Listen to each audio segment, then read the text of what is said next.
Assalamualaikum warahmatullahi wabarakatuh.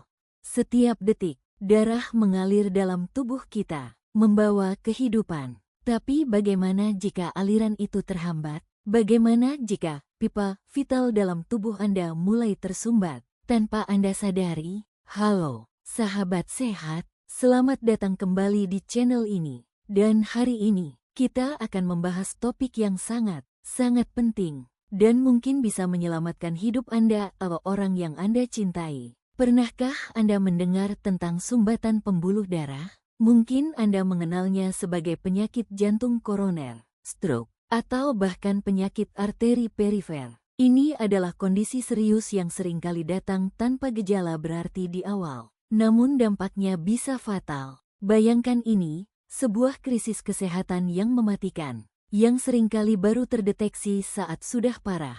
Tapi bagaimana jika saya katakan, ada cara sederhana yang bisa Anda lakukan di rumah untuk mendeteksi dini risiko sumbatan pembuluh darah ini? Ya, Anda tidak salah dengar. Dalam video ini, kita akan belajar bersama, langkah demi langkah, cara melakukan inspeksi awal terhadap kesehatan pembuluh darah Anda, bukan untuk menggantikan dokter, tapi untuk memberikan Anda informasi vital yang bisa menjadi alarm dini. Tonton video ini sampai selesai, karena setiap menitnya akan berisi informasi berharga dan panduan praktis yang bisa Anda terapkan segera. Mari kita mulai. Jadi, apa sebenarnya sumbatan pembuluh darah itu? Dalam bahasa medis, ini sering disebut aterosklerosis. Bayangkan pembuluh darah Anda seperti pipa yang mengalirkan air. Seiring waktu, karena berbagai faktor, karat atau plak mulai menempel di dinding bagian dalam pipa itu.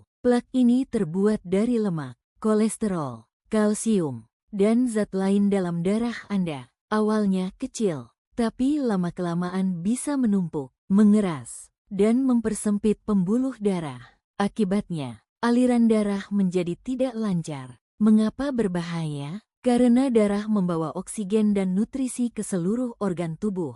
Jika pasokan oksigen terhambat ke jantung, terjadilah serangan jantung. Jika ke otak, terjadilah stroke. Jika ke kaki, bisa menyebabkan nyeri hebat dan bahkan amputasi. Ini adalah silent killer yang sesungguhnya. Banyak orang baru tahu mereka punya masalah ini saat sudah terjadi komplikasi serius, seperti serangan jantung atau stroke. Ini yang ingin kita hindari. Penyakit jantung dan stroke adalah pembunuh nomor 1 di dunia. Tapi kabar baiknya, banyak kasus bisa dicegah atau dikelola jika terdeteksi dini. Dan disinilah peran Anda sangat penting. Sebelum kita masuk ke metode deteksi dini di rumah, mari kita kenali dulu. Apakah Anda termasuk dalam kelompok orang yang berisiko tinggi? Jujurlah pada diri sendiri saat menjawab pertanyaan-pertanyaan ini. Faktor risiko 1, riwayat keluarga. Apakah ada anggota keluarga inti Anda, orang tua, kakek nenek, saudara kandung, yang menderita penyakit jantung, stroke, atau diabetes di usia muda, di bawah 55 tahun untuk pria, 65 tahun untuk wanita? Faktor risiko 2, gaya hidup tidak sehat. Apakah Anda sering mengonsumsi makanan tinggi lemak jenuh, gula, dan garam? Jarang bergerak atau berolahraga, suka begadang, merokok, minum alkohol berlebihan? Faktor risiko 3, kondisi medis tertentu. Apakah Anda memiliki tekanan darah tinggi, hipertensi, kolesterol tinggi, diabetes, obesitas, berat badan berlebih secara signifikan, sindrom metabolik, visual, tampilan singkat alat cek tensi, gula darah, timbangan?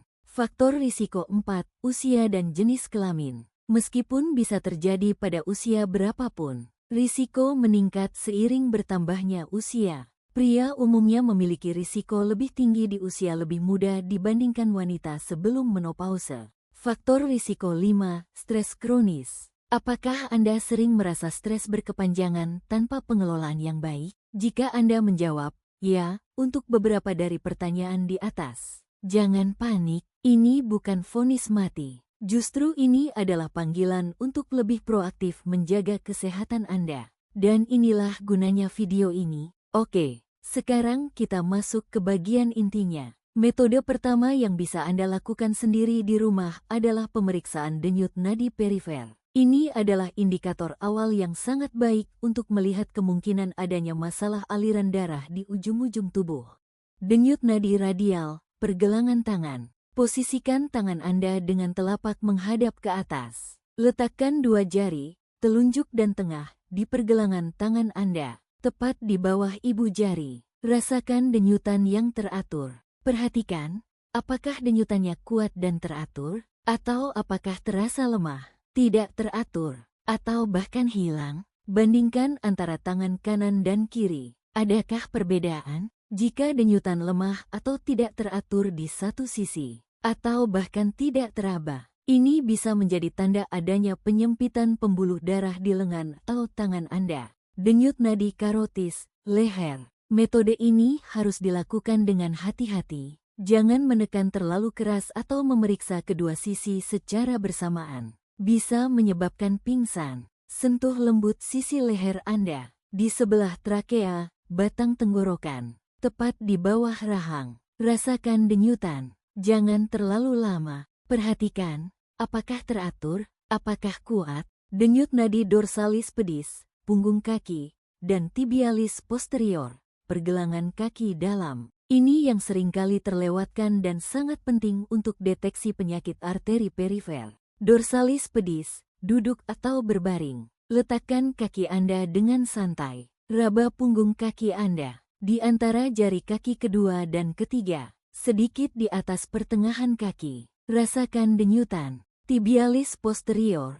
Raba pergelangan kaki bagian dalam, tepat di belakang tulang mata kaki, malleolus. Rasakan denyutan di sana. Sangat penting untuk membandingkan antara kaki kanan dan kiri. Apakah ada perbedaan kekuatan denyutan? Jika denyutan di satu kaki lebih lemah, sulit teraba, atau bahkan tidak ada, ini adalah red flag serius untuk kemungkinan adanya sumbatan di pembuluh darah kaki Anda. Mengapa ini penting? Karena sumbatan di kaki, penyakit arteri perifer, PAD, adalah indikator kuat bahwa Anda juga mungkin memiliki sumbatan di jantung atau otak. Pembuluh darah di seluruh tubuh Anda saling terhubung. Luangkan waktu 5 menit setiap minggu untuk memeriksa denyut nadi Anda. Jadikan ini kebiasaan sehat. Selain denyut nadi, kaki kita juga bisa memberikan petunjuk visual tentang kesehatan pembuluh darah.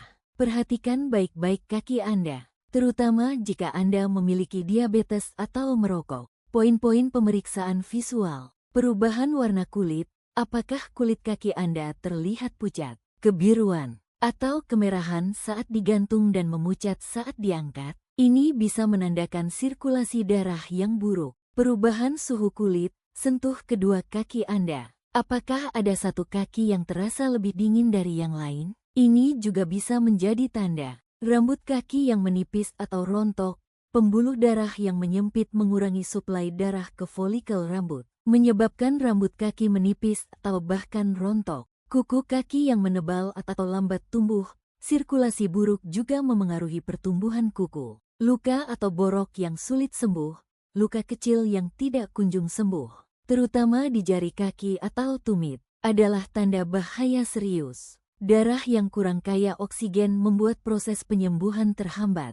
Kulit tipis, mengkilap, dan kering. Ini menunjukkan kurangnya nutrisi dan kelembaban akibat sirkulasi yang buruk. Nyeri kaki saat berjalan, claudication. Merasa nyeri atau kram di betis, paha, atau bokong saat berjalan, dan nyeri itu hilang saat istirahat. Ini adalah gejala klasik penyakit arteri perifer. Nyeri ini terjadi karena otot tidak mendapatkan cukup oksigen saat beraktivitas. Jangan abaikan tanda-tanda ini, terutama jika Anda mengalami nyeri kaki saat berjalan yang hilang saat istirahat. Segera periksakan diri ke dokter. Nah, metode ini sedikit lebih canggih dan biasanya dilakukan oleh profesional medis. Namun, penting bagi Anda untuk memahami konsepnya karena ini adalah salah satu tes deteksi dini sumbatan pembuluh darah yang paling akurat untuk penyakit arteri perifer.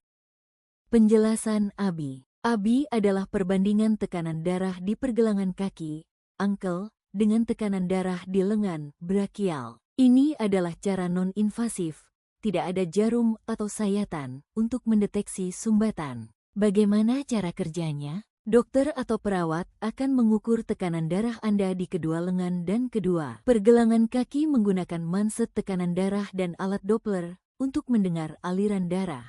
Interpretasi hasil. Nilai AB normal biasanya antara 1,0 hingga 1,4.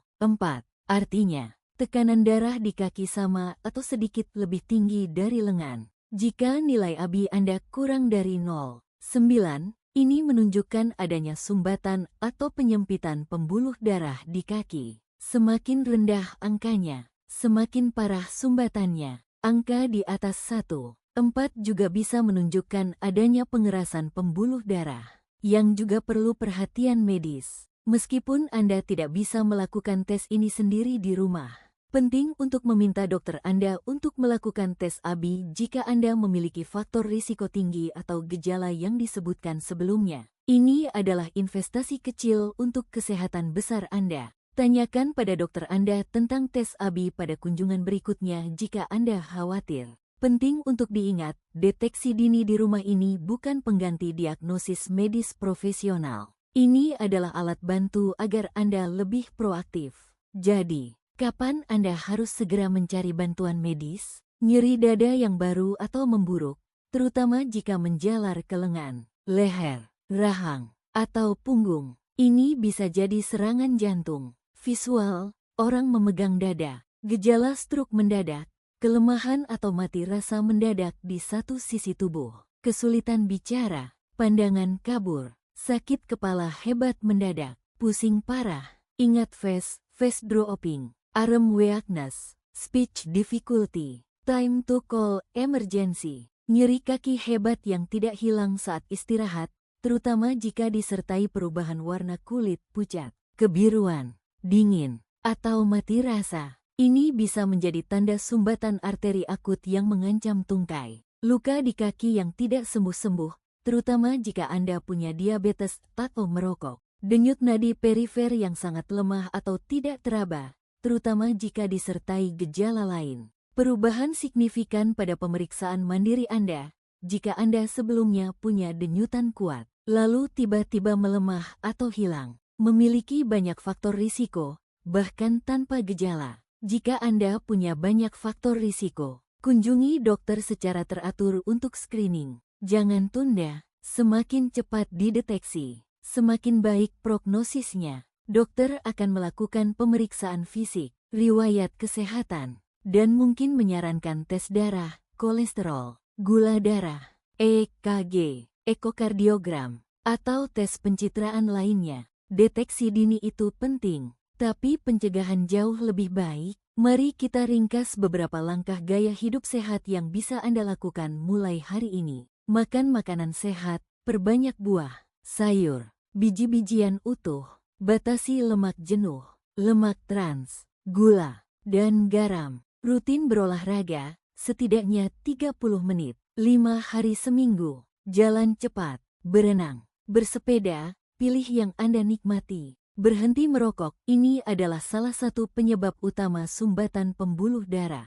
Berhenti merokok adalah investasi terbaik untuk kesehatan Anda. Kelola stres, meditasi, yoga, hobi, atau menghabiskan waktu dengan orang terkasih bisa membantu mengurangi stres. Jaga berat badan ideal, obesitas meningkatkan risiko banyak penyakit, termasuk sumbatan pembuluh darah. Kontrol tekanan darah, kolesterol, dan gula darah. Jika Anda memiliki kondisi ini, patuhi pengobatan dokter dan rutin kontrol. Cukup tidur, tidur yang berkualitas sangat penting untuk perbaikan dan fungsi tubuh. Kesehatan adalah harta yang tak ternilai. Jangan menunggu sampai Anda sakit untuk mulai merawatnya. Mulai hari ini, jadikan deteksi dini dan gaya hidup sehat sebagai bagian tak terpisahkan dari hidup Anda. Saya harap video ini memberikan Anda pengetahuan dan kepercayaan diri untuk lebih proaktif dalam menjaga kesehatan pembuluh darah Anda. Ingat, tubuh Anda adalah aset terbesar Anda. Dengan sedikit perhatian dan kesadaran, Anda bisa mendeteksi masalah lebih awal dan mengambil langkah-langkah yang diperlukan untuk hidup lebih lama, lebih sehat, dan lebih berkualitas. Jangan ragu untuk berbagi video ini dengan teman dan keluarga yang Anda sayangi. Siapa tahu, satu share dari Anda bisa menyelamatkan satu nyawa. Berikan komentar di bawah jika Anda punya pertanyaan atau pengalaman yang ingin dibagikan. Jangan lupa like video ini, subscribe channel ini untuk informasi kesehatan lainnya, dan aktifkan lonceng notifikasi agar tidak ketinggalan video-video terbaru kami. Tetap sehat, tetap semangat. Sampai jumpa di video berikutnya. Wassalamualaikum warahmatullahi wabarakatuh.